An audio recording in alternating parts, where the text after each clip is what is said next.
Afternoon, City Council work session.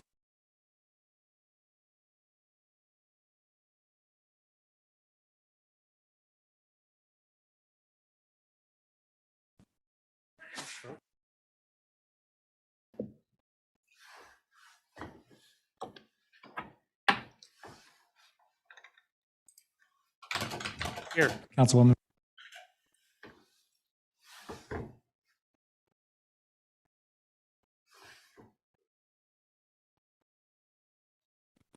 Mr. Mayor.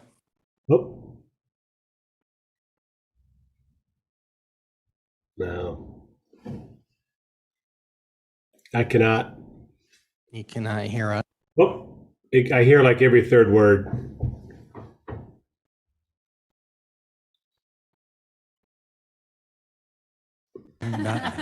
Oh, I hear laughter. Nope, it's gone.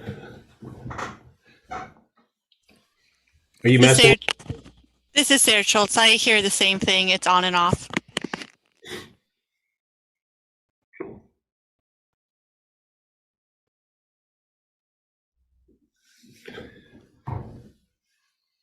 We're going to try to Yep.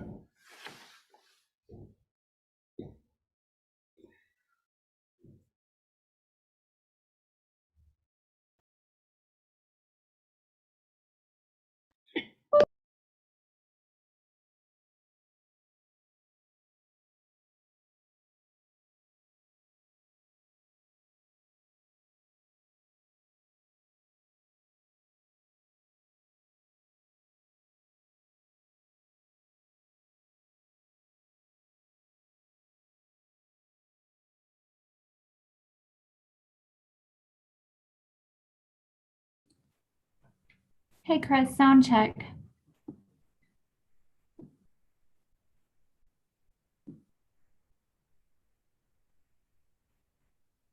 I cannot hear you if you can hear me. I can hear you, Adrian. So at least we can hear each other on Zoom.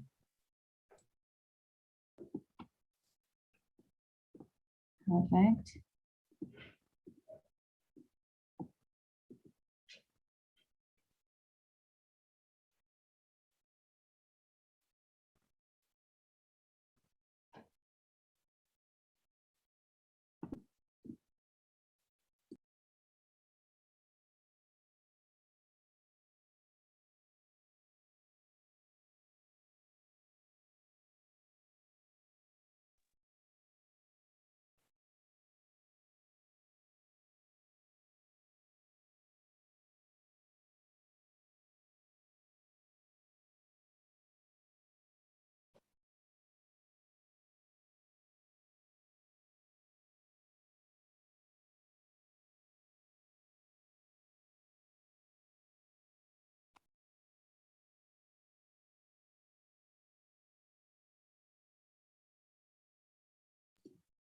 Chris, it's Adrian. I still can't hear you if you're talking. Councilman Borton, can you hear me talking? I can hear you crystal clear. Thank you.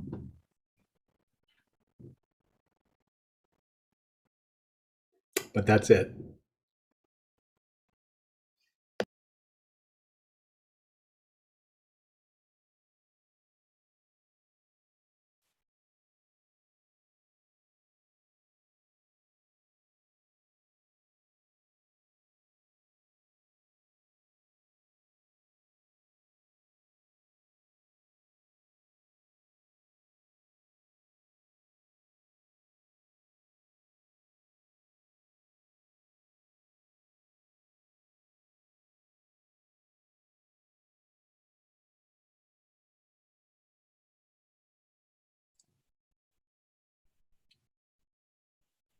Adrian, they can also hear us on YouTube. What was that? Say that one more time. I'm sorry. Those watching on YouTube can hear the Zoom attendees. Oh, okay. Thank you. Looks like it's just an in-chamber issue at this point then.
Sound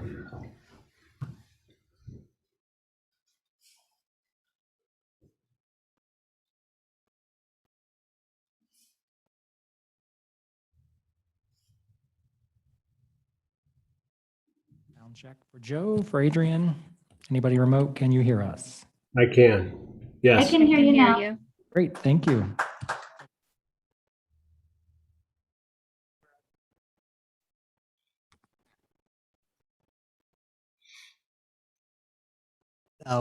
Why don't we go ahead and reset? If that works, we don't have to recall it to order, but we will resume the meeting with the new roll call attendance. Mr. Mayor, Councilman Borton, Yes. Councilman Here. Cavanagh. Here. Councilwoman Pearl. Here. Councilwoman Strader. Here. Councilman Hoagland. Here. Councilman Burnt. Here. Mayor Simison. Here. Next item is adoption of the agenda. Mr. Mayor, Councilman Burnt. grateful for the opportunity this fine afternoon to make a motion to adopt the agenda as published. Second the motion. You have a motion second to adopt the agenda as published. Is there any discussion? If not, all in favor signify by saying aye. Aye. Opposed, nay. The ayes have it, and the agenda is adopted. Next item is the consent agenda. Like the adoption of the agenda, I equally am grateful for the opportunity to make a motion to approve the consent agenda with one item being taken off, number 12, item 12 being stricken from the agenda for the mayor to sign and for the clerk to attest. Second the motion. I have a motion and a second to approve the consent agenda by removing item 12. Is there any discussion? If not, all in favor signify by saying aye. Aye. Nays? The ayes have it, and the consent agenda is approved. So we did move item 12 off the consent agenda. So do we need to take action to dispose of it further and remove it altogether at this point in time? Mr. Mayor, we'll bring it back at a future date. So Okay. we don't need to do anything other than that. So I don't need to, since it wasn't moved off the consent agenda, we deleted it, there's a difference? Yeah, we didn't move it off to talk about it. We Okay. deleted it so, because we'll bring it back at a later date. All right, perfect. Then we'll move on to item 18, which is for the Public Works Department 2021 Environmental Excellence Awards. And I will turn this over to Jason.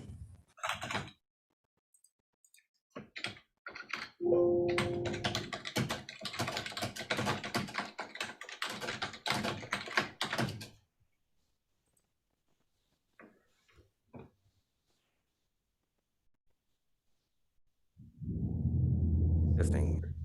Yep. Okay. Thank you, Mr. Mayor, members of the council. So this is my fourth year being involved with Environmental Excellence Awards. And every year I'm excited and impressed when reviewing the nominations put in from the community with our awards committee. And this year was no different. The awards give the city the opportunity to recognize and promote innovation and hard work from our community members in environmental protection, and hopefully inspire others to get involved in efforts of pollution prevention, resource conservation, and a path towards greater sustainability. One of the innovations from last year's awards that came from our challenges with in-person meetings was developing videos where you could actually see our awardees in action. And with that, we will play our first video for our first awardee, which will be Micro 100 Tool. And hopefully that video will start. Yeah. Oh, that beautiful bean.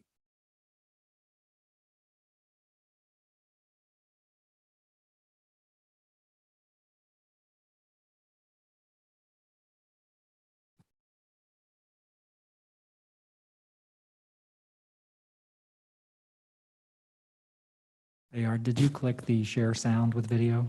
You might have to restart.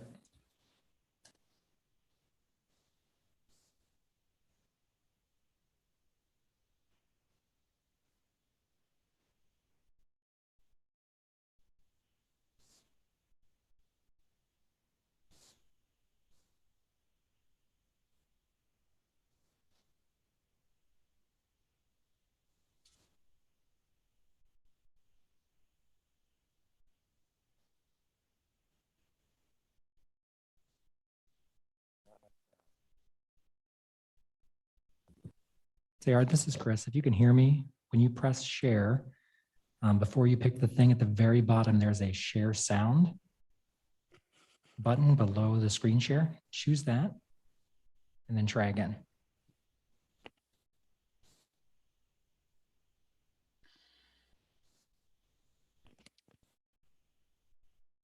I have share screen. Share sound is on the video or on the, It's on the same, once you hit share screen, it shows all your options, and it's at the very bottom of that. There's a little checkbox for share sound. With okay, let me redo it and see. Sorry about that.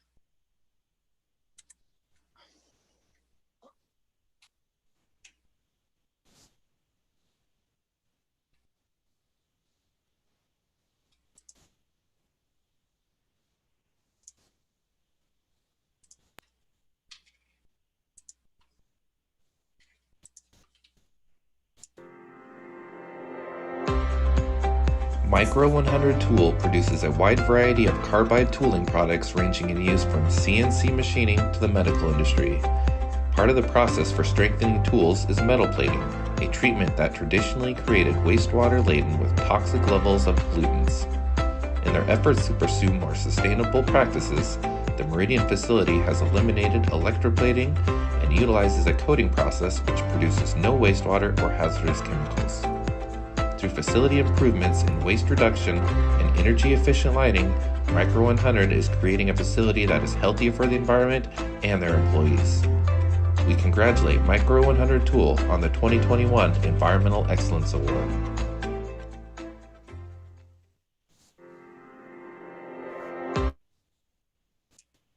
Thanks for bearing with us through that technical difficulties. But Dugan, can we have you come up? So we are presenting the 2021 Environmental Excellence Award to Micro 100 Tool for efforts in hazardous waste reduction and pollution prevention. Well, thank you. Appreciate this. This goes to the team back at Micro 100. They really work towards defining a process ultra acceptable to the local community. A lot of work goes into doing this, and we just appreciate this being recognized.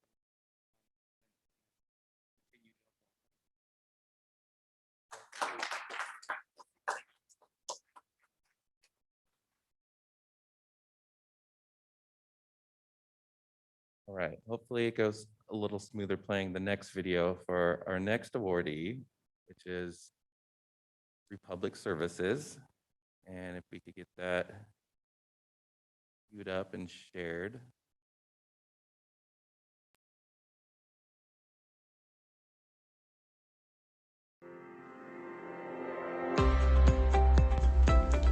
Republic Services is a vital community partner in effectively managing solid waste for the city of Meridian. Republic Services picks up our trash, recycling, and grass clippings using a low-emission fleet of trucks running renewable natural gas sourced from landfills, wastewater treatment plants, and dairies. In addition to pickup, Republic Services operates a transfer station in Meridian on Franklin Road where residents can bring hard-to-recycle items like glass, squishy water bottles, and even bicycles. Republic Services recently connected their facility to the city's wastewater reuse system for irrigation and container washing, furthering their commitment to responsible resource management. We congratulate Republic Services on the 2021 Environmental Excellence Award.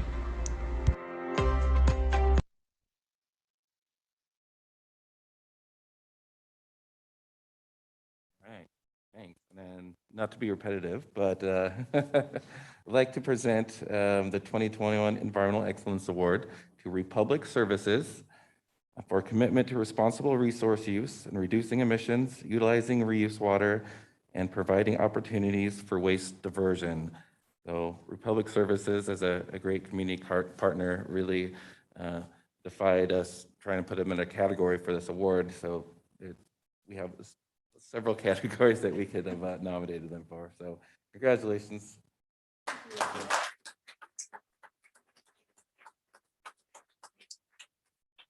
I guess I'll leave this on. I just want to say thank you to Jason and the entire team up here, Mayor and Council, and the Solid Waste Advisory Commission, because we have the good fortune of sitting on that committee and really hearing feedback from the community on what we can do to better serve everyone. And so the Purple Pipe is the latest advancement, I guess, that we've been able to really tap into. And we're just grateful that we're able to help the city move in the direction of the residents and the leadership. So thank you.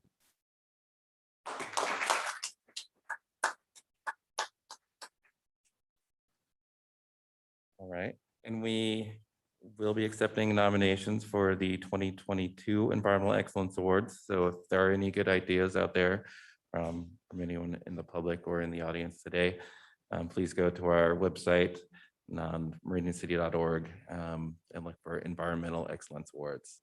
Thank you.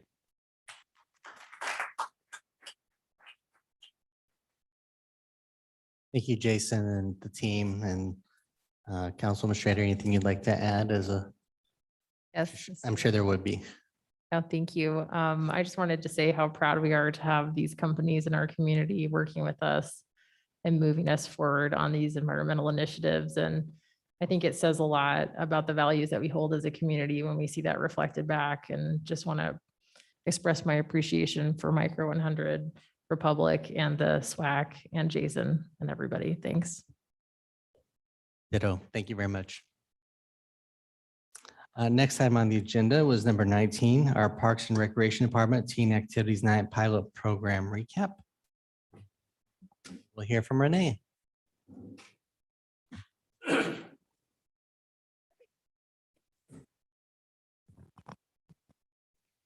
Hello, how are you all?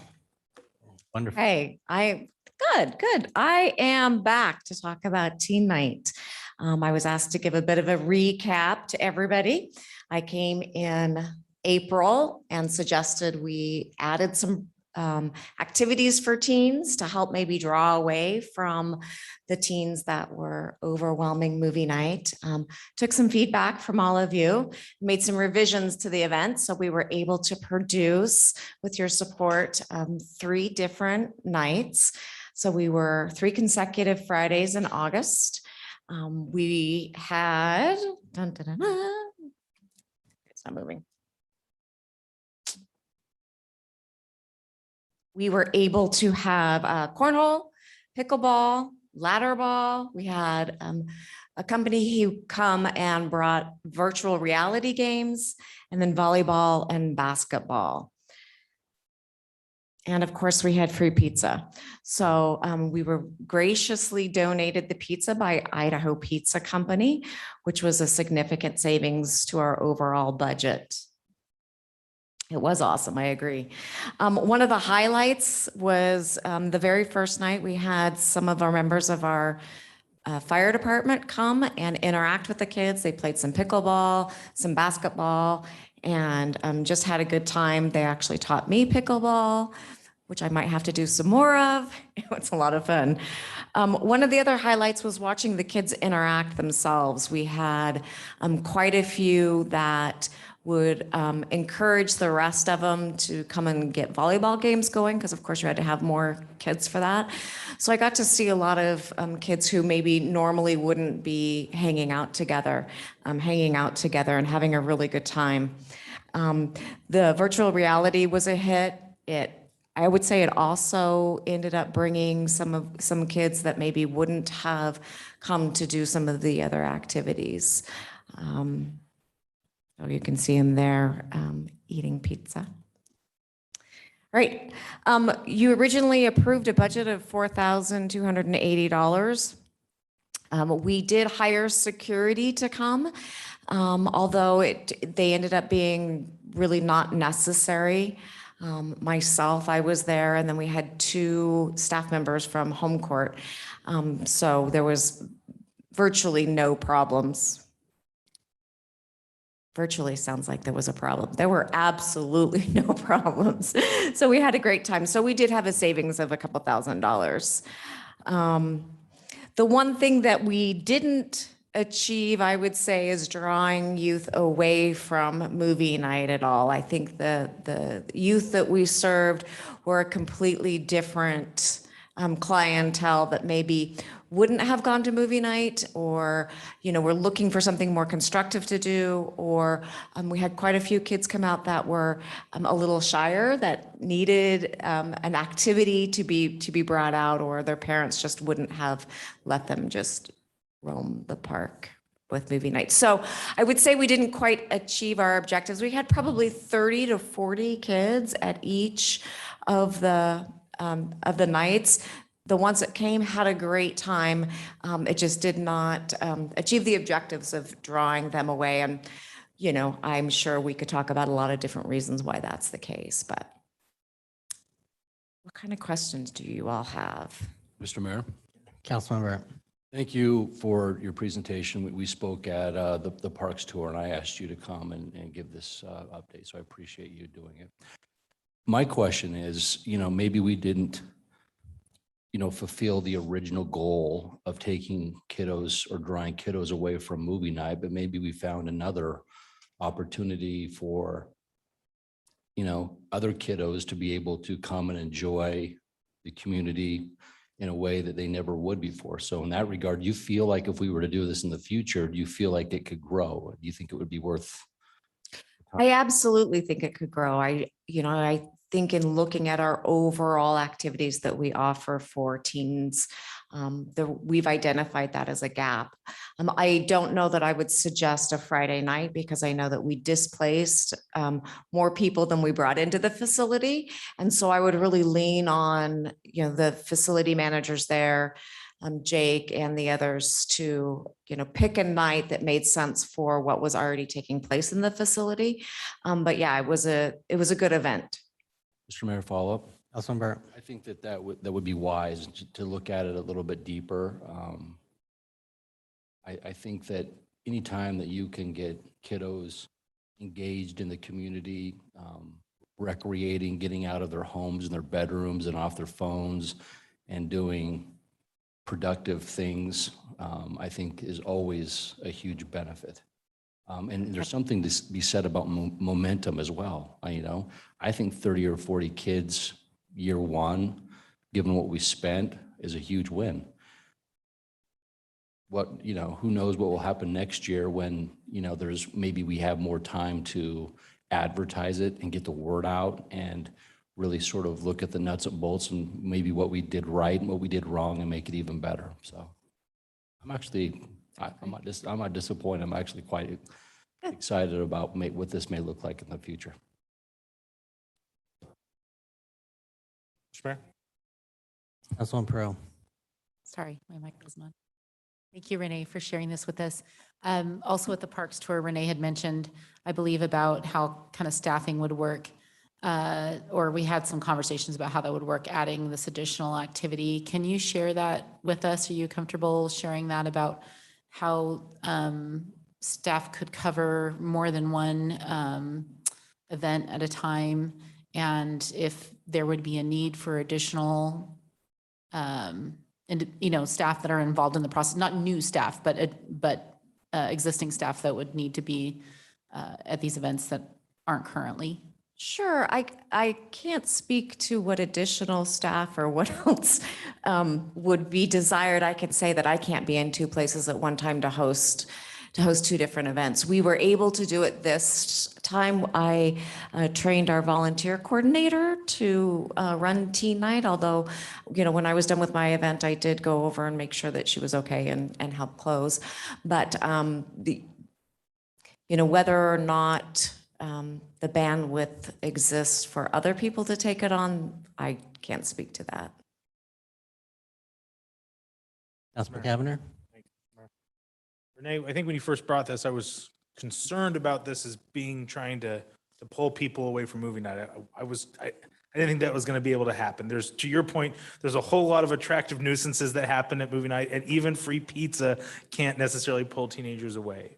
For council's benefit, my oldest and a couple of his friends went to it one night. They really enjoyed themselves. They had a great time. And so I think it touches on a point that you kind of touched on, but I didn't want to let pass, which is we need to find more activities for teenagers in our community. And so while I agree with you, I don't think that this necessarily checked the box in terms of creating a deviation from movie night. I'm certainly supportive if you and the department think that flushing this out and maybe kind of looking at it as another activity for teenagers in Meridian, I'm certainly supportive. I'm also want to be aware, I think we should all be aware of program creep, and there's only one Renee, and I'm thinking, okay, if we're not going to do it on Friday nights, well, then are we going to do it on Saturday nights? And I start to have my head shake a little bit. I don't want Renee to give up her Fridays and Saturday nights just to take care of events for our community. So I think, at least for me, doors open to hear kind of what you guys are proposing, whether that's a shift of this or an evolution of this. I think there's a good opportunity to start creating more programming for that 12 to 17 range that we just don't have enough activities for in Meridian. Thank you. I agree. Mr. Mayor? Councilwoman Schrader. Thanks, Renee. Where does that leave us with movie night, though? Do you feel like that went okay with the teenagers that were there? Do you want to come back and talk about things to help with that situation later on? Sounds like there's still kind of a need there. It leaves the problem with the teens really unsolved at movie night. And I don't currently have any suggestions. I've kind of gone through the gamut. So yes, it's still an issue. I'm sorry. Mr. Mayor. Councilman Hoagland. Mr. Mayor, Renee, just your thoughts, because I think it was a good approach and a good idea to try.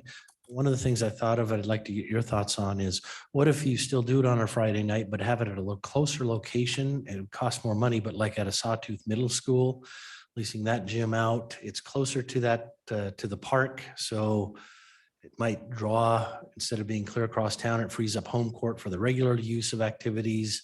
I don't know, your thoughts on something like that.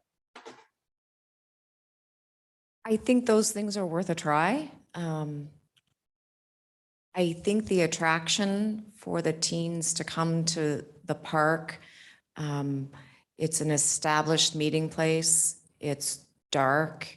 They get the ability to be there with their friends after hours, which isn't something they normally get to do. And although we do ask them to sit down and be quiet, we've created a wonderful event. It just happens to, bring kids who don't want to watch the movie. They want to hang out. So I'm really at a loss for how else to change it. Create a secret movie night someplace else for all the families and adults to go to. I love that. How big is your backyard? Almost big enough. Okay. Mr. Mayor, Councilman Hoagland. follow up, Renee. Based on from the parks tour, what we saw, we have official meeting minutes here that everything goes on the record. Do you want to be known as Renee the Rapper White on the record? Yes. Or would you like just Renee White? Absolutely. It was Nene, so my rapper name.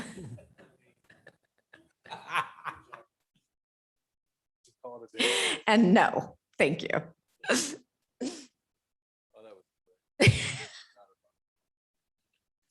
Council, any additional questions on this item?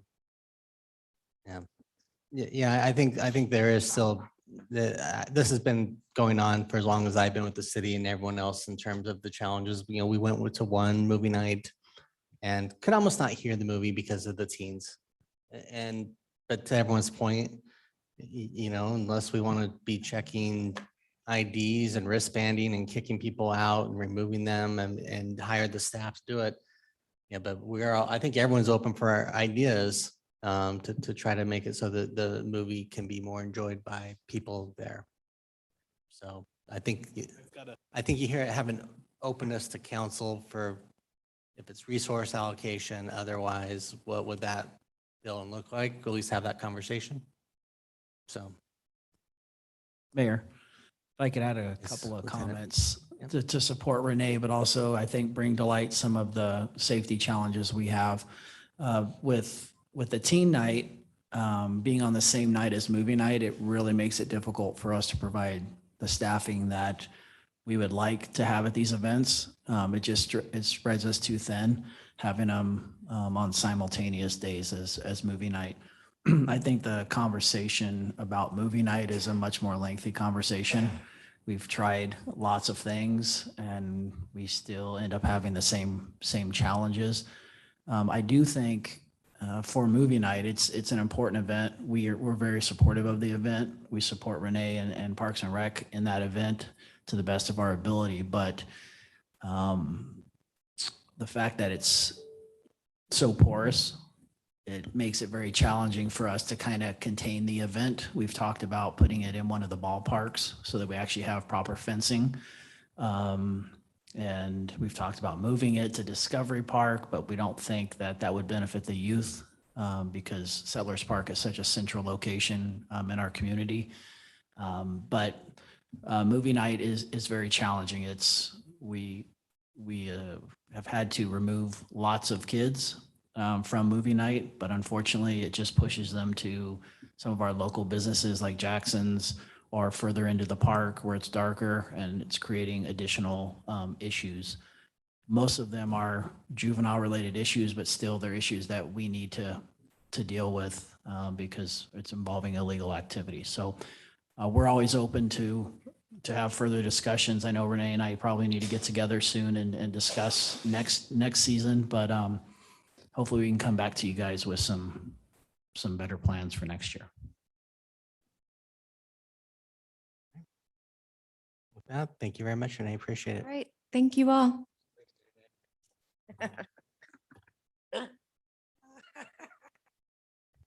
Next item up is item 20, which is also our Parks and Rec Department, will be our draft urban forest management plan presentation and discussion. Mr. Perkins.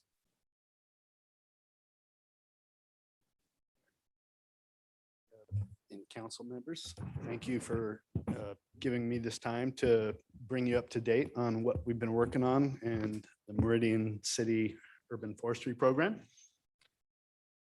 Happy to be here.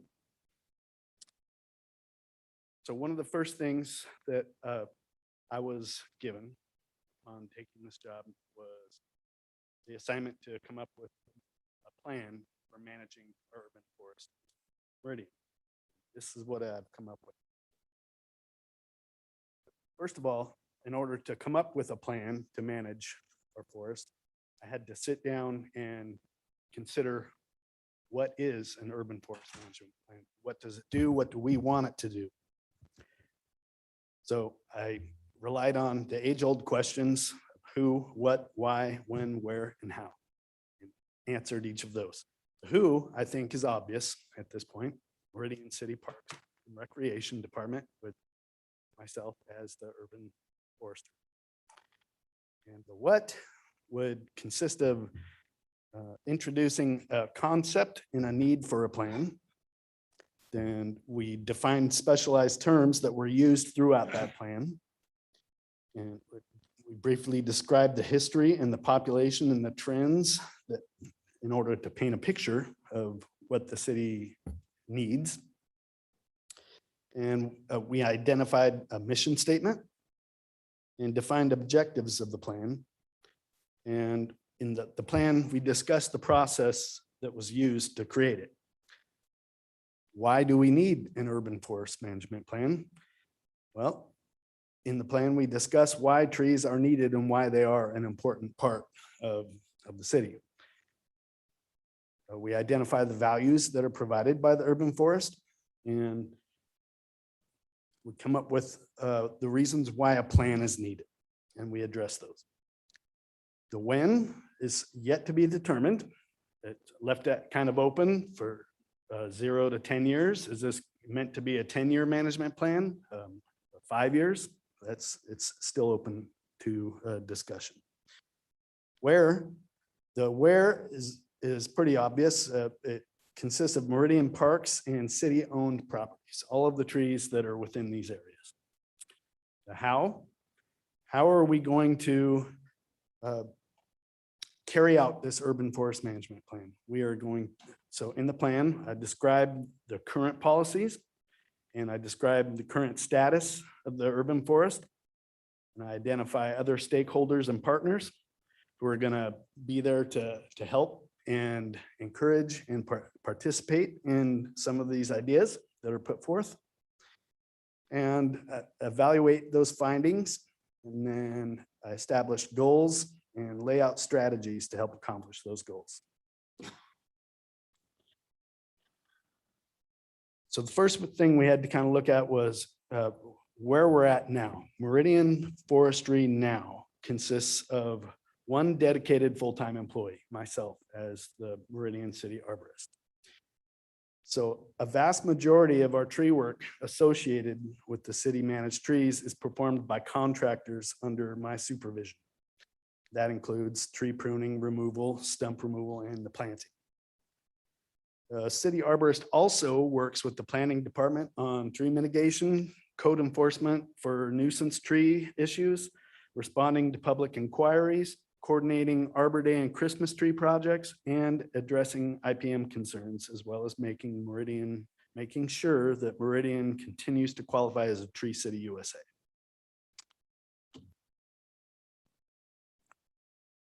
So throughout my investigations and coming up with the data to help support this plan, I used our software program called Tree Plotter.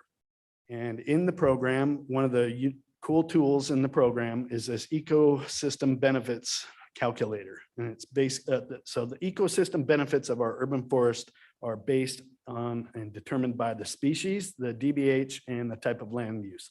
Throughout the inventory, for every tree we have on inventory, these benefits are calculated. And you can see here on your screen that the value that Meridian's urban forest brings to the community is great and far exceeds probably what is most commonly just thought of as the shade and the aesthetic values of trees. Something I'd like to point out actually are the stormwater monetary benefits and the runoff prevention. That's water that does not end up going to our wastewater resource recovery facility. So that ends up being money saved. Another thing I'd like to point out is that we are able to determine obviously what our canopy consists of as far as genus and species. Currently, our most common trees by genus are Acer, which are the maples, and Pinus, which actually that just recently got bumped up since adding the golf course. The golf course actually really bumped up our Pinus numbers. And Gladitia, which are honey locust, and Fraxinus are the top 4 species. And Fraxinus is a little bit alarming for me just because we do have the impending threat of the emerald ash borer that will eventually show up here. So moving right along. While I was developing this plan and coming up with it, I kept returning to like 5 common themes, areas that kept kind of popping up, and everything kind of fit into these categories. So we decided to pull these aside and call them our guiding principles. So these guiding principles help us come up with our goals and how we are to manage our urban trees. And these are the guiding principles that we came up with. To protect. I won't go into this entirely because I will be happy to provide you all with a copy of the urban forest management plan so that you can go through it. But for time's sake, I'm just going to itemize them here for you. To expand, to manage, inform, and partner. Those were the 5 main categories that kept coming up. So you will see I was able to actually coordinate each of the goals that I came up with and fit them into one of these categories.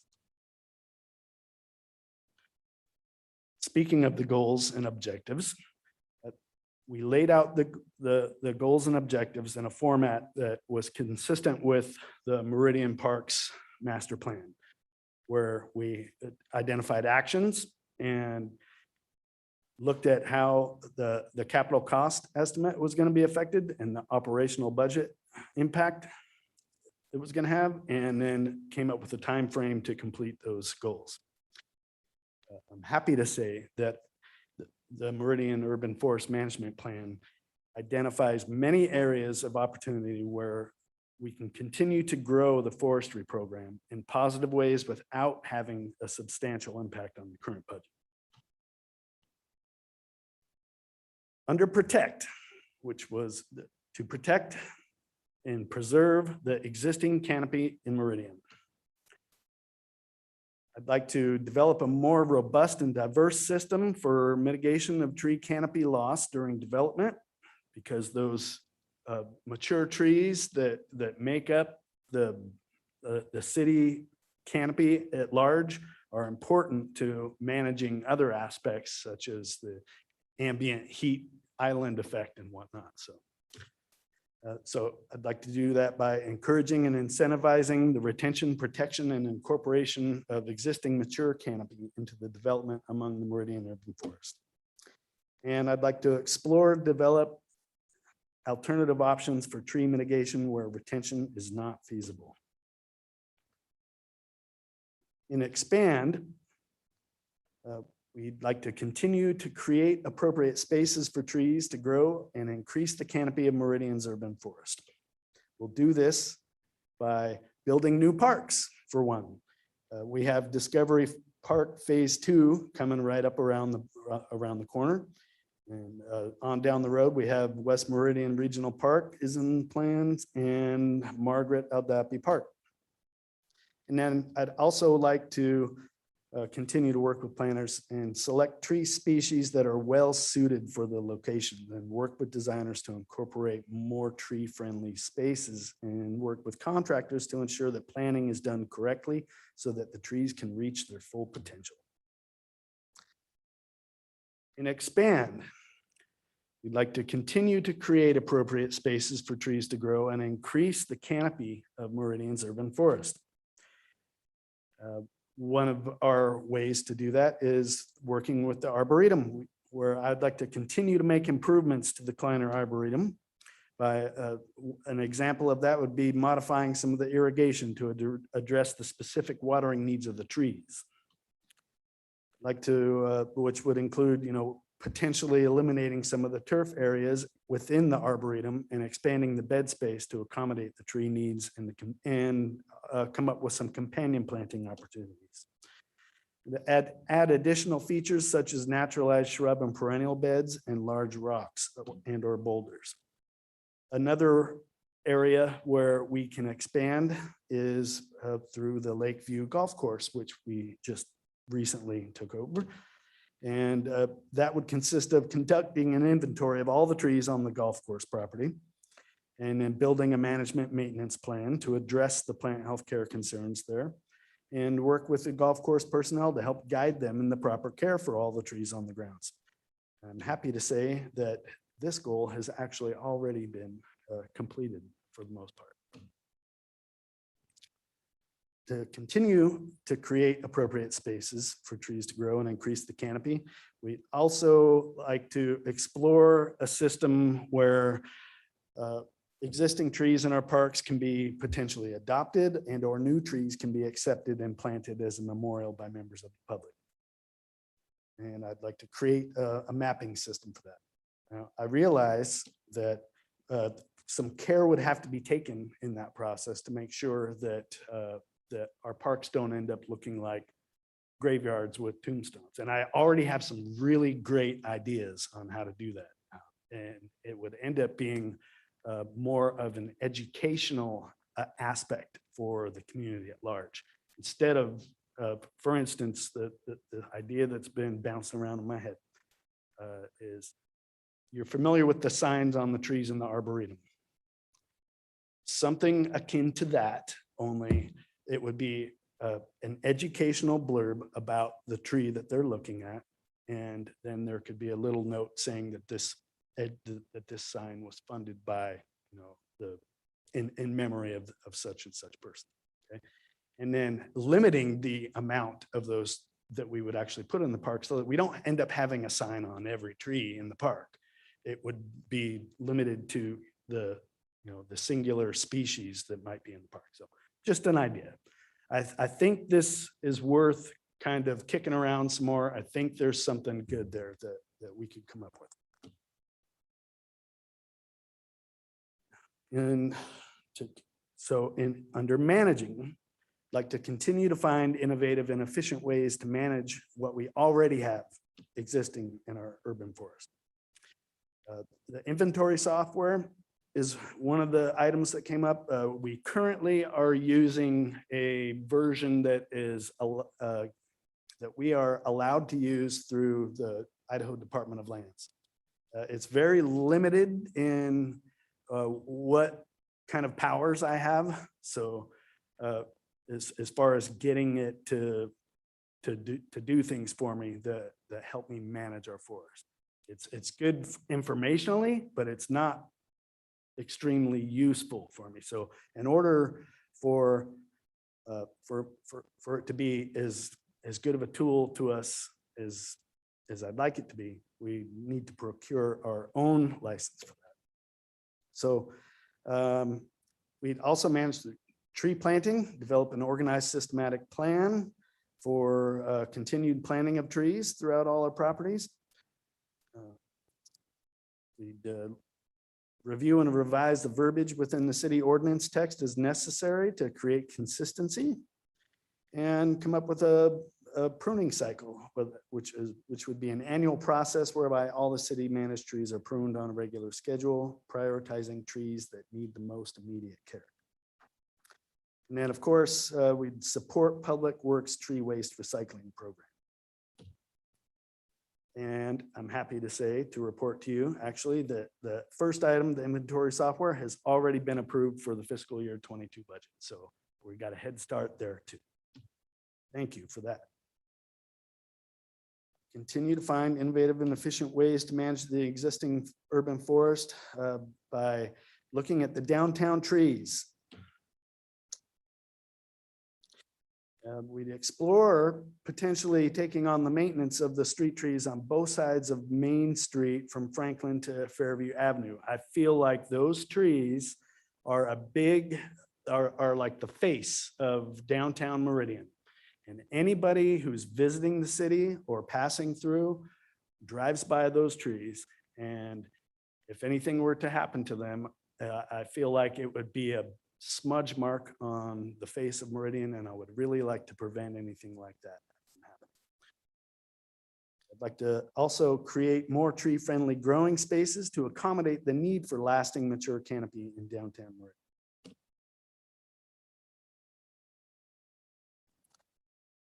And lastly, actually not lastly, under inform. On that item, are those on private property or public property, the ones you're referring to in that corridor? Those are on right-of-way property, not private property, not private property trees. They are public right-of-way property trees. Those are the only ones that I'm concerned with. I do not have any wish to meddle with private property trees. Thank you.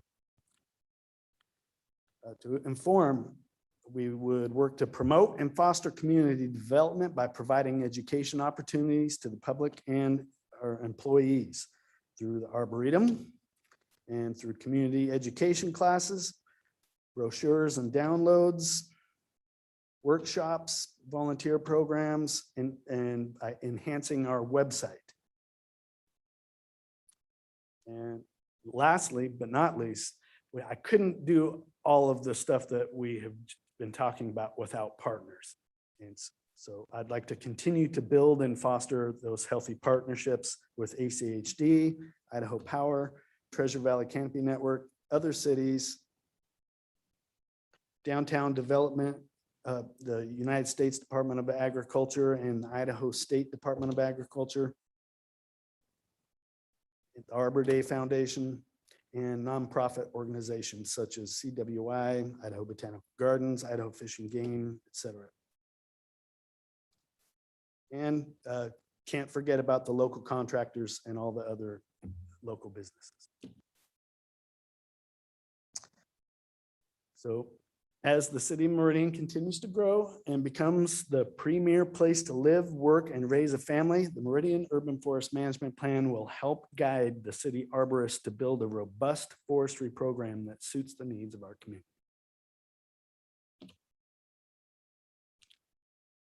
That I will stand for question. Thank you.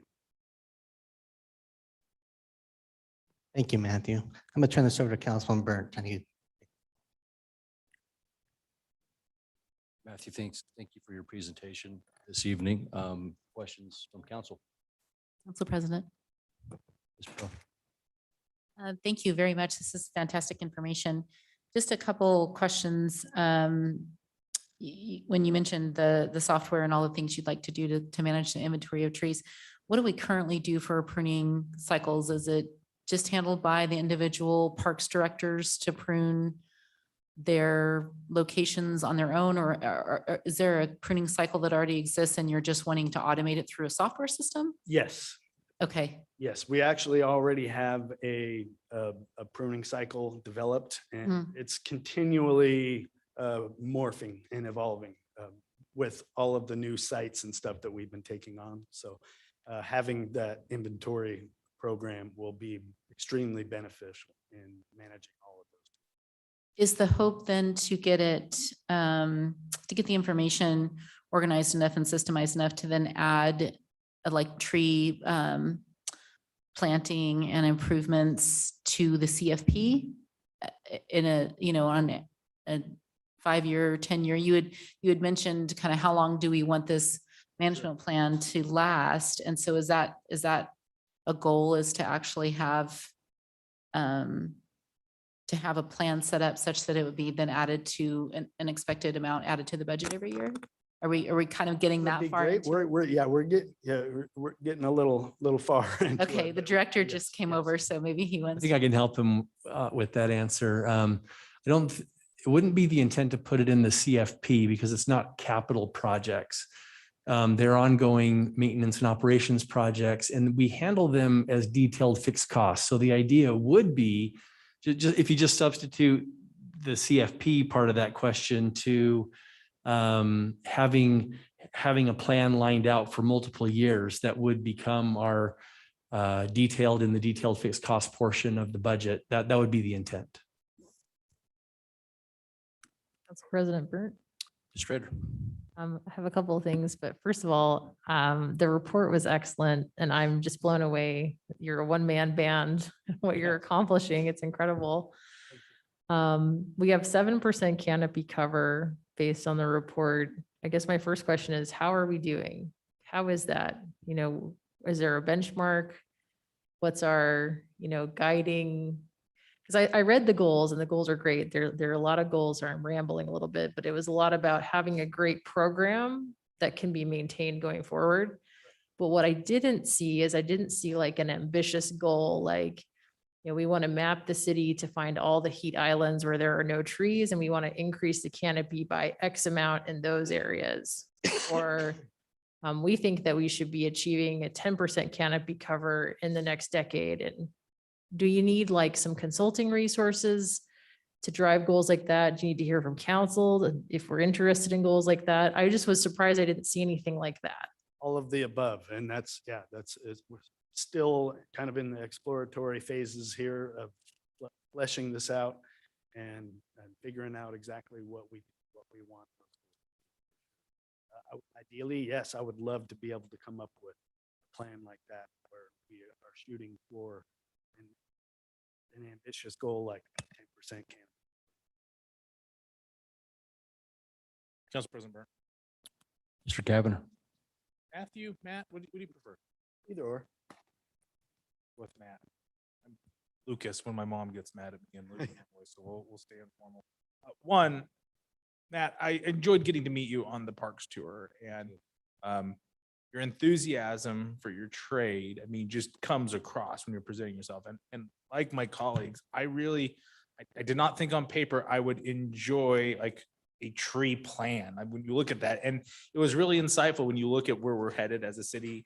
And initially I had some questions kind of to Councilmember Perot's comments about the pruning cycle, because I just naively thought that somebody else was handling that, but that's something you're kind of handling. And so as I go through this plan, it's a lot.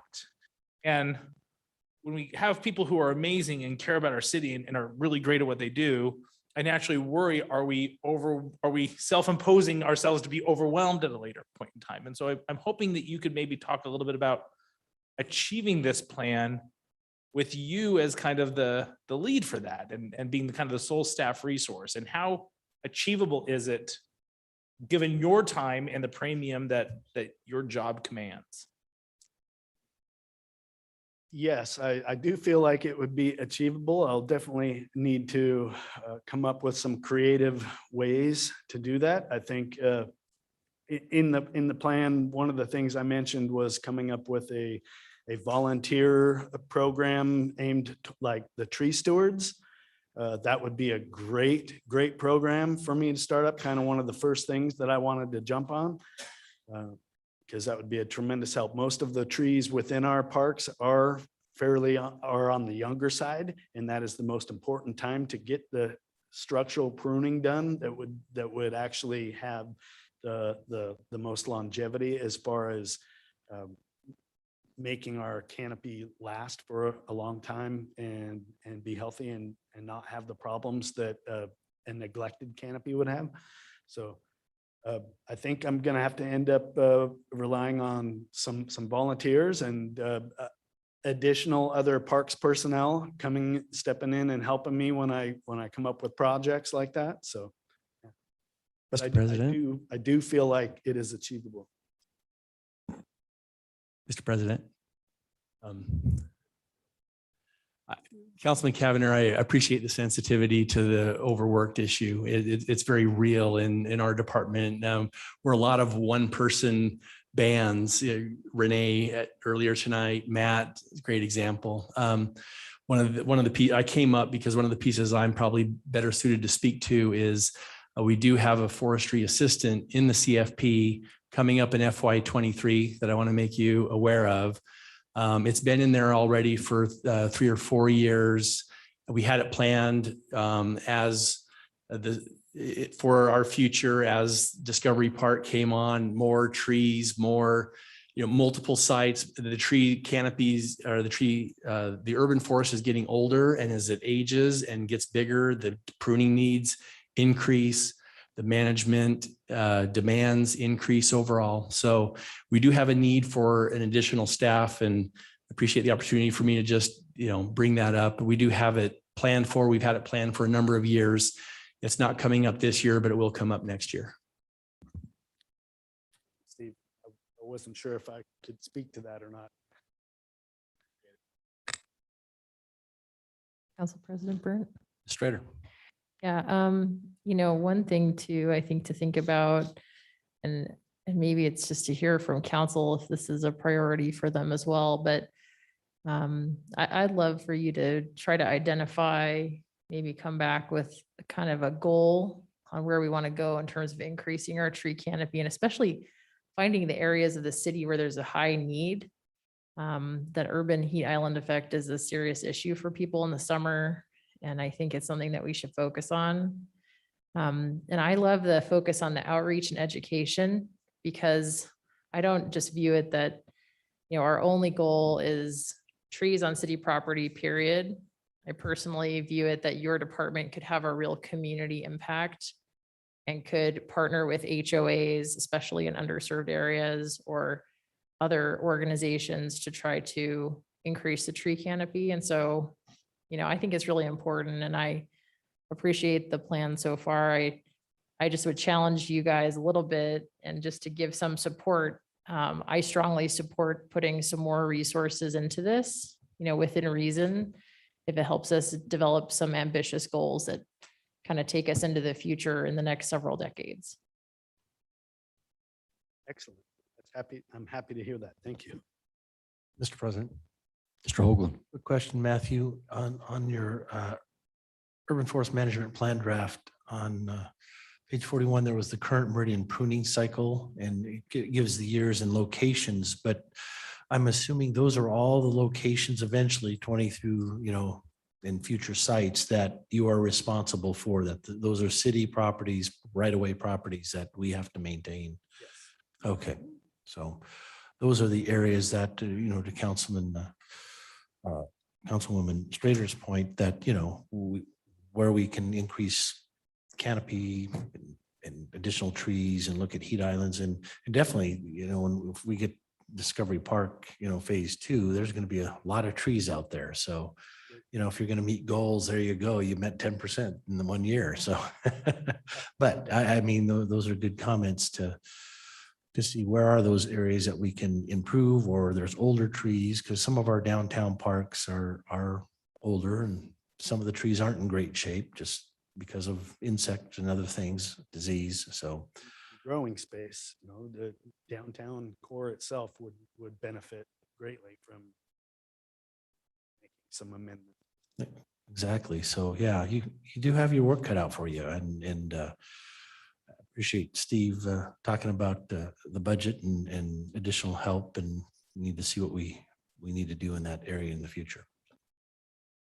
Mr. Mayor. Councilman Pro. I wholeheartedly agree with Councilwoman Strader. I'm excited about this. And I love the idea that we will not only have a management plan, but also hope that we do have a vision for it, and look forward to what you bring back to us on that. There's a little saying in my industry that says you can't manage what you don't measure. So I believe that the inventory piece of this, the software piece of it, is really critical. And I'm looking forward to seeing how we can improve the efficiency, how we can manage better financially when we have all of the information in place that allows us to make those decisions. So thank you for all your hard work on this. I'm really excited about it. And we've had the public come before us a time or two since I've been here and have said things like, we don't want to have huge parking lots. We don't want to have asphalt. We don't want to have a cement city. And I think that these are the kinds of things that help us I don't want to say combat, but help us kind of manage not having that feel in our city is to continue to have, beautification and landscaping in the areas. So thank you very much. Thank you very much. Very happy to hear that I have so much support out there. Thank you. Council, any additional questions or comments or follow-up? Appreciate it, Matthew. Thank you, sir. Council, we've reached the end of our agenda. Do I have a motion? Mr. Mayor, Council Burt. I move that we adjourn the meeting. I have a motion to adjourn the meeting. All those in favor, Second signify by the saying motion. aye. Oh, that's right. Never mind. Yes. All those in favor, signify by saying aye. Aye. Aye. Opposed, nay. The ayes have it. We are adjourned.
Council will call the meeting to order. For the record, it is September 28th at 6 p.m. We'll begin tonight's regular city council meeting with roll call attendance. Thank you, Mr. Mayor. Councilman Borton? Here. Councilman Cavanagh? Here. Councilwoman Perot?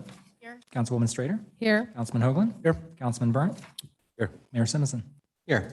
Next time will be the Pledge of Allegiance. If you'd all please rise and join us in the pledge.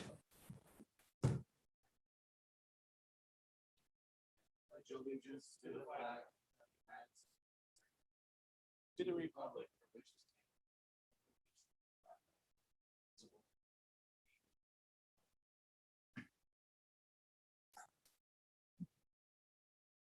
Our next item is the community invocation, which tonight will be delivered by Pastor Troy Drake of Calvary Chapel.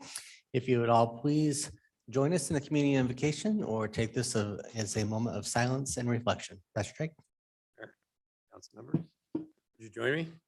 Lord God, we just, first off, I would like to just count it all a privilege that we get to talk to you anytime we want to. And you're always there and you incline your ear towards the people that you made. And we just thank you for what we have in the United States, life, liberty, and the pursuit of happiness. And what a great free country that we have, Lord. And we just pray that it would remain that way. And thank you for Meridian and what a great city to live and work in. And, you know, God, we're just praying for all the citizens tonight and the first responders. We just appreciate them so much. And we just pray that you keep everybody out of harm's way and that there will be peace in our community, in this valley tonight and every night. Lord, we're thinking of those who don't have much. And so I just pray if anybody is hungry or they're afraid, that someone would come to their aid, that you would send someone to help them. And you know, last but not least, Lord, I'm just praying for everybody in this building, all the people who make decisions and serve our community in the way that they do. I pray that you give them a lot of wisdom, especially those who are right here in front of me tonight as they discuss the items on the agenda and make decisions that affect us all in some way. And so I just pray, God, that you give them a lot of grace for serving here and that it would bless the citizens. So thank you ahead of time, God, for all those things. And it's in Jesus' name we pray. Amen. Amen. God bless you guys. Thank you.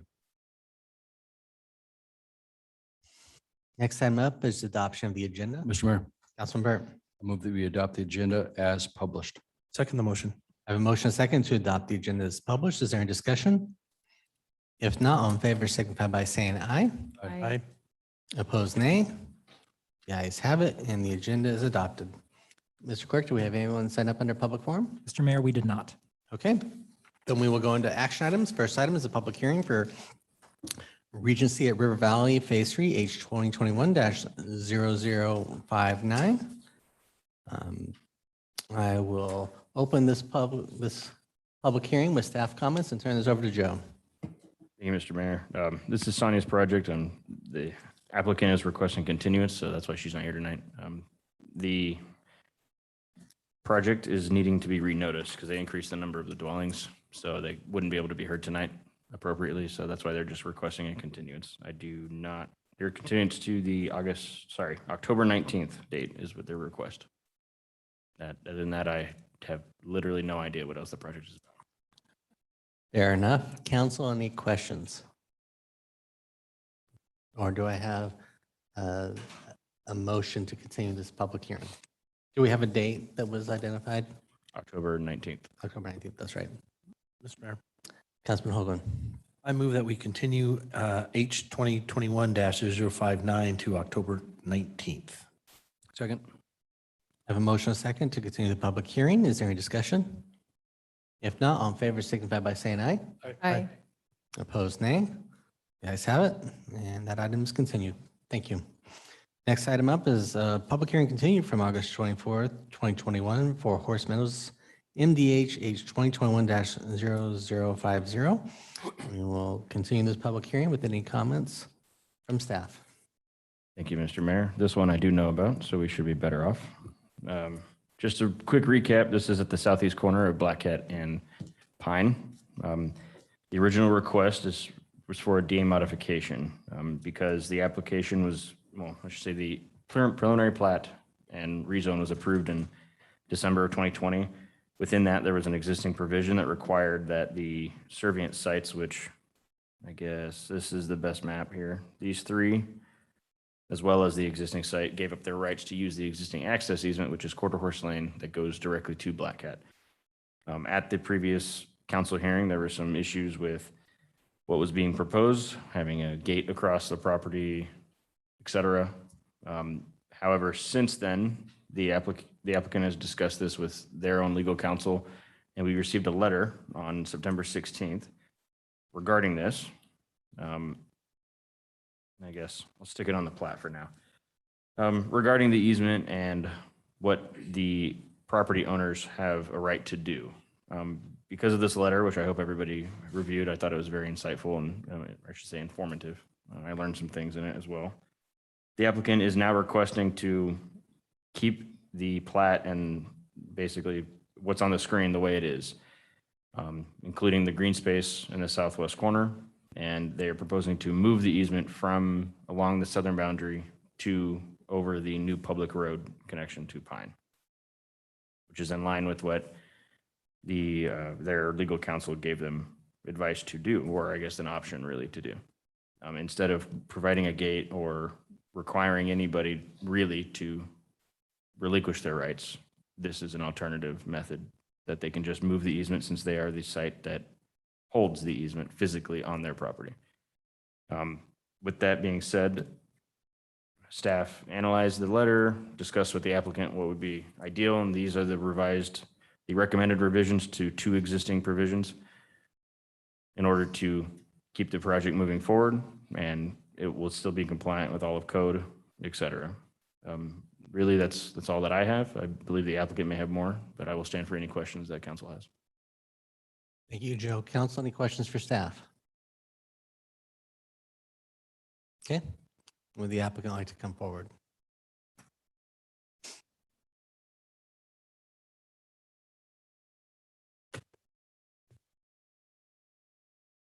I think this is the right one. Mayor, council, for the record, Penelope Constantikis, Post Office Box 405, Boise, Idaho 83701. As Mr. Dodson indicated, we have two new documents. There's the staff memorandum and the letter from Kronberg Law. I did want to let you know that Mr. Kronberg is present this evening if you have any questions for him specific. So in our last meeting, you all told us to come back with a better answer. And I think we've gotten that done so that we can move forward with completion of Horse Meadow subdivision and move on to our final plat. As Joe indicated, the plat will remain as it was approved in December of last year. The project team has reviewed the recommended or suggested verbiage for the DA modification, and we're in agreement with those changes. I would like to thank you for your patience. This has been a long process, and I think this is the 5th time I've been in front of you for this particular project. So anyhow, the solution that's provided in Mr. Kronberg's letter allows Mr. and Mrs. Casey with access to a public road with relocation of the easement. It allows Horse Meadow subdivision to move forward to final plat. It provides for Mr. Morgan's safety concerns. If you remember from our last hearing, he came and discussed the fact that the intersection of Black Cat Road and Quarter Horse Lane is quite hazardous. So he was all in favor of being able to use the new street and the new subdivision. And with that, I would be happy to answer any questions you have. Thank you. Council, any questions for the applicant? Mr. Mayor? Councilman Borton. So is the plan, if those adjacent properties are consenting to this solution, are they then going to sign a extinguishment of the easement as it relates to your parcel? I saw that this language of extinguish or relocate, but if everyone's in agreement, is the plan, maybe Mr. Neri knows this, that it's going to be wiped out? We're just going to relocate the easement. So they'd have an easement on the public roadway? It would technically, I think, probably sit underneath the public roadway. ACHD, I have it in an email from Chrissy Little. that the highway district will accept and a public road.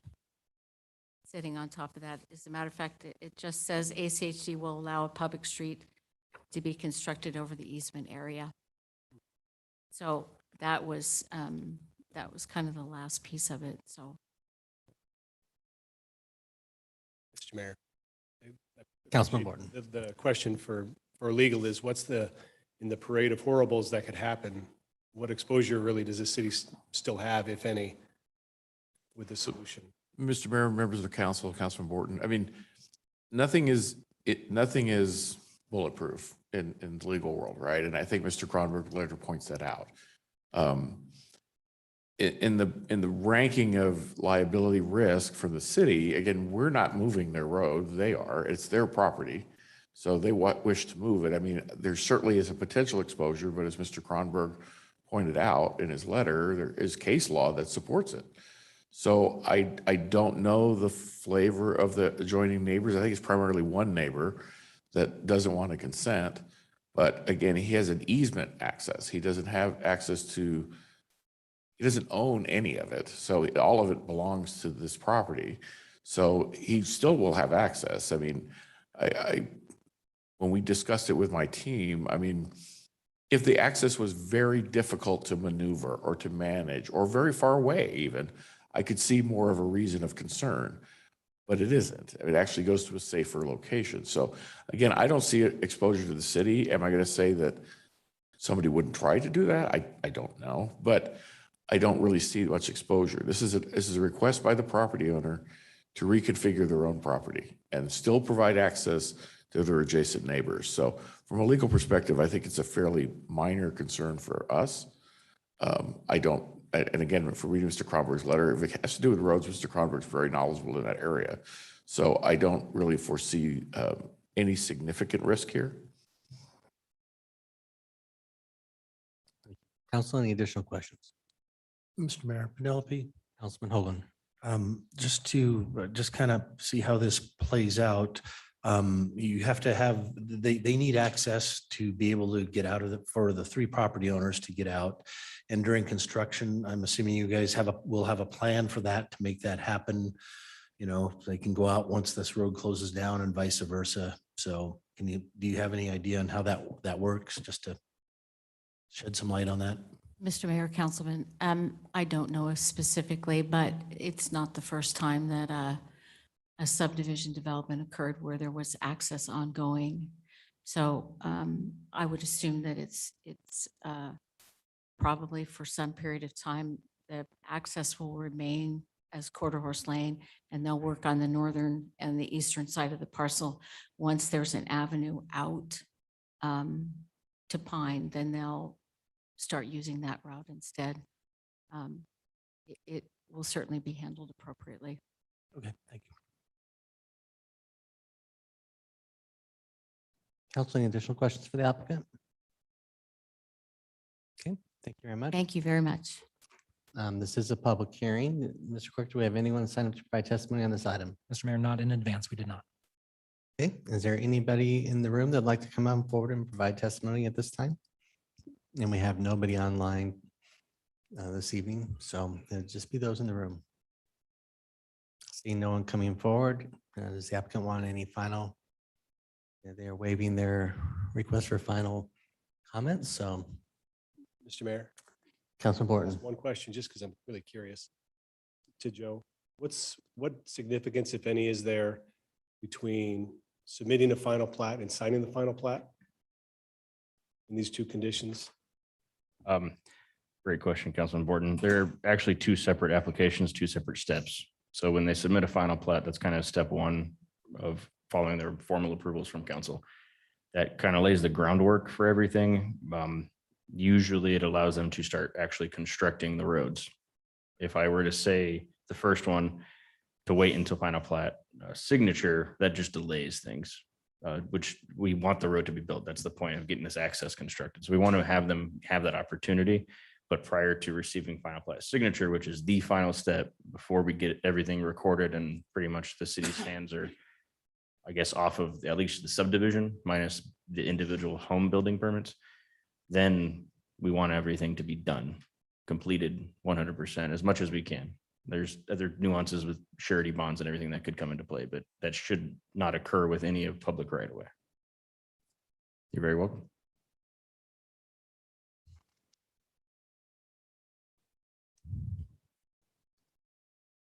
Council, anything else? Yeah, I'll let you decide how you want to proceed, whether it's open dialogue or close the public hearing, your choice. Obviously.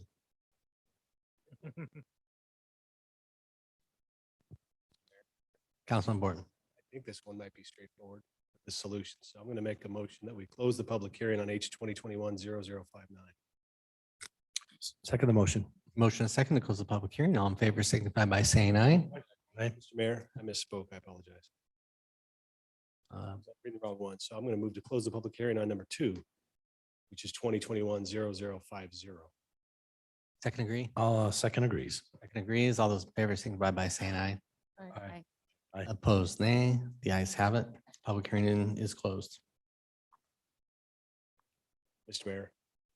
Councilman Borton. The applicant and our staff, planning and legal, have done a good job in trying to craft a solution here. It makes good sense. What's before us in the staff report of today's date, with the 2 amended conditions, 5.1D and 5.1E, that's reflected in today's staff report.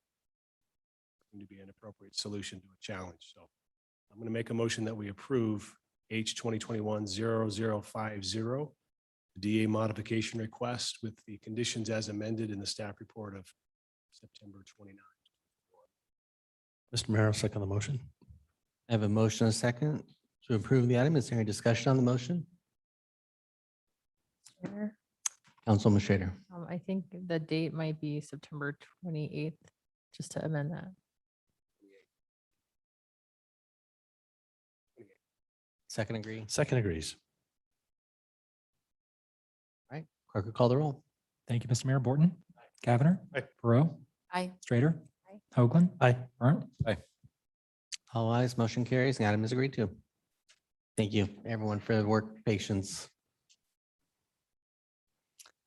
Next item up is public hearing for advanced sign landscaping easement vacation, H 2021-0060. Open this public hearing with staff comments. Mr. Mayor, members of the council, Alan Tiefenbach, Associate Planner. Hoping I'm looking better than I did last time you saw me. So definitely feeling better. Handsome as ever now.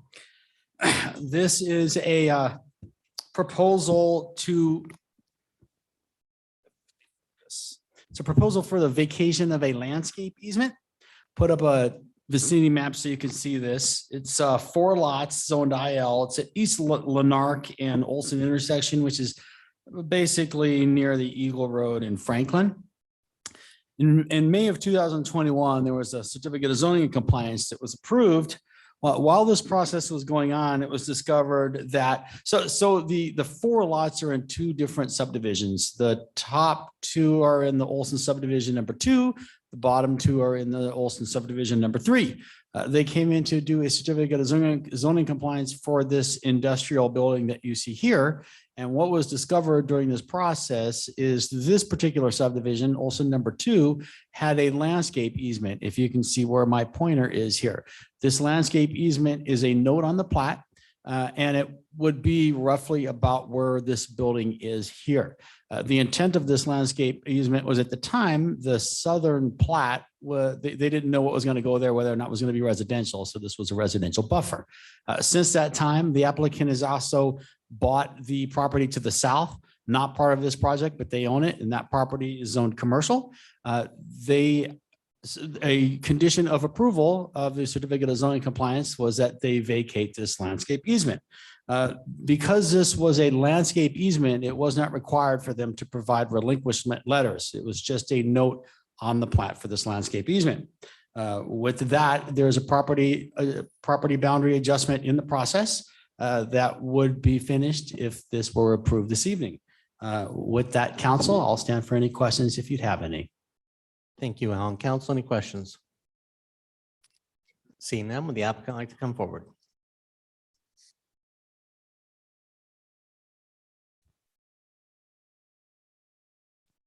State your name and address for the record, please. Yes, Mayor, members of City Council, my name is Joe Canning. I'm with B&A Engineers at 5505 West Franklin Road in Boise. And I just wanted to start by saying, although now it doesn't work, this is the first time I think I've been in a room in a long time where there are 3 Joes. But now Joe left. Four. Oh, there is? All right. So we had 4 for a while. So that's good to see, I think. It's not a name you run into too often anymore. Anyway, we really don't have anything to say. I was going to mention that there were 2 subdivisions. The one to the south was after the first one. That's really the reason that first landscape easement was there. But I'd be more than happy to answer any questions that the council would have. Thank you. Council, any questions for the applicant? Seeing none, thank you. All right. Appreciate it. you. Mr. Clerk, anyone sign up to provide testimony? Mr. Mayor, no. Is there anybody in the audience that'd like to provide testimony on this item? Would the applicant like to waive their final comments? Would council like to close the public hearing? Mr. Mayor, Councilwoman Schrader, I move that we close the public hearing. Second. have a motion second to close the public hearing. All in favor signify by saying aye. Aye. Opposed, nay. The ayes have it. Public hearing is closed. Mr. Mayor, Councilwoman Schrader. after considering all staff, applicant, and public testimony, move to approve file number H 2021-0060 as presented in the staff report for today's hearing date, September 28th. And I don't think we need any modifications. They look pretty straightforward. Second. The motion is second. Is there any discussion? If not, clerk will call the roll. Thank you, Mr. Mayor. Borton. Cavanagh. Aye. Burrow. Aye. Strader. Aye. Hoagland. Aye. Burnt. All ayes, motion carries. The item is agreed to. Nice. Thank you very much. Nice to see you, Anna. Next item up is a department commission report. Item 4, city council discussion confirming correspondence and feedback to state redistricting commission. Mr. Miles. Good evening, Mayor, Mr. Council. Happy to be here. I think I'll hold my thoughts because I was about to say, and see, I can't hold my thoughts. I think this is going to be a short conversation, but hopefully it's going to be the shortest one, but it could be the longest one tonight. So we'll see. Anyway, we're here to give you a little update. If you don't know, the Idaho Commission on Redistricting has begun, their efforts are ongoing. They were here in City Hall most recently. I think it was September 16th, in which I know the mayor and council president both testified, albeit appreciate council president deferred to the mayor and comments. So what we decided to do is draft a letter and memorialize those comments, and really looking for feedback from you all if you have additional questions, additional comments, general agreement, alignment with the draft letter that's in the packet, and really highlighting the 2 aspects that I think were most important. That Meridian is looking to continue what the rules and guidelines of redistricting do and try to keep communities of interest as whole as possible. And that applies to Meridian as well, as we felt. And then where any counties do get split, Ada County in one of the draft map versions was split down into the south area of town. And what was suggested by us was to look at that split more into the north area of town, north area of the county, where cities have already annexed across county borders. It seems to make more sense there. So tried to capture those thoughts in the letter. Generally turn it over to you all for any questions. Mayor, council, if you have any feedback on the testimony as well. Councilman Burrow. Dave, one thing I would say is it would have been helpful on the attachment if there had been an overlay of the existing boundaries and the new boundaries. That would have been helpful to kind of get a visual of that. But also wondering if, I assume that the commission's having the same conversations with the county and surrounding cities. Has it been necessary for us to compare notes with Ada County on the changes to the proposed boundaries that we've put together? Sure, Mayor and Councilwoman Pro. I have not had any direct conversations with the county or other cities about what the draft concept map is that the city came up with. I think, at least in my experience, this is a process that has many winners and losers, however people want to define it. And really what our map is intended to do is be a suggestion to show that it is possible to keep Meridian wholly intact. understanding that every time you change one line on the left side of the map, the right side changes, or the change it up at the top, the bottom side changes. So we haven't had that conversation directly, at least I have not had that conversation. And if I could add, I think from a practical standpoint, we did have one of the Ada County Commissioners in the room, as well as the current county clerk. And while they did not speak to the substance of the map in a lot of ways, we were in alignment with our letter with the comments that they provided to the commission. Mr. Mayor, Councilman Hoagland.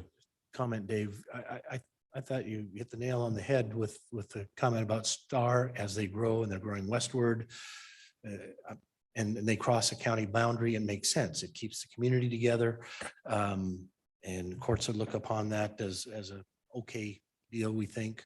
And I think it's important for Meridian as a community of interest to have a couple of districts that represent all of Meridian. And I know there's portions of Meridian in another one, but I think the map that you laid out and our area's impact makes sense. And, you know, it's a giant puzzle once you start going from here and as they go to the rest of the state, you never know where it ends up. But I think it gives them a good sense of what we would like to see that makes sense for us. And then as they try to build that plan and put it all together, we'll see if that comes out that way.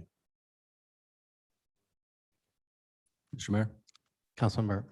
Thank you, Dave. I appreciate you, Mayor, as well, and your words at the redistricting meeting a couple weeks ago. In my opinion, you know, Meridian is the second largest city in the state, and with that comes a responsibility and an expectation. And I think that up until now, we've been divided sort of in a weird way in the past with our legislative districts. There are other legislative districts in the state, whether it be, you know, up north in Coeur d'Alene or Bannock County over in the southeastern part of the state, where their cities are broken up in fewer, you know, legislative districts. And I think it makes a lot of sense.